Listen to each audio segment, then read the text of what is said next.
Այսօր Իզմիրլյան բժշկական կենտրոնում կատարվեցին Սուրբ Ծննդյան տնօրհնեքի և ջրօրհնեքի արարողություններ։ Հիվանդանոցի հոգևոր տեսուչն օրհնեց բարիքները՝ աղը, հացը և ջուրը։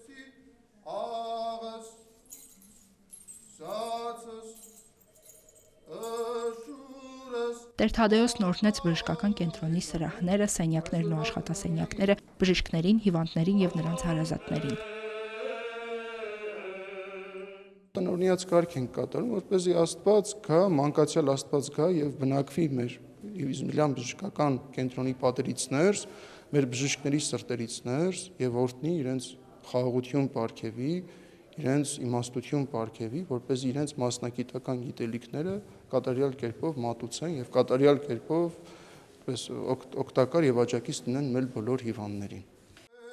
Եկեղեցուց դուրս կատարվող հոգևոր բարեպաշտական արարողություններից ամենահայտնին եւ տարածվածը թերևս տնօրհնեքի կարգն է։ Ծեսի ժամանակ քահանան օրհնում է տունը, տան անդամներին, Աստծուց նրանց համար պահպանություն հայցելով։ Իզմիրլյան բժշկական կենտրոնում տնօրհնեքը նույնպես պարտադիր արարողություն է։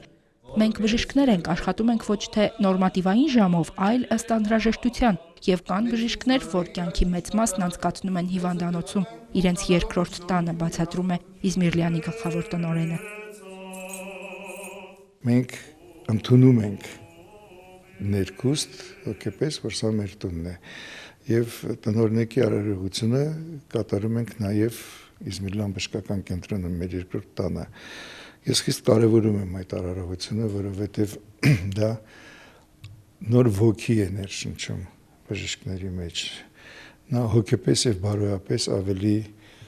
մաքրում է բժիշկներին։ Պարբերաբար ժամանակ առ ժամանակ պետք է լինեն, որ դու կանգնես ինչ որտեղ, հետ նայես, հետադարձ հայացք ցկես, տեսնես քո սխալները ու փորձես ազատվել, ձերբազատվել այդ բացթողումներից, սխալներից, թերություններից, որպեսզի ավելի մաքուր գնաս առաջ։ Դերևս ամենահարմար ժամանակաշրջանը դրա համար տարվա սկիզբն է։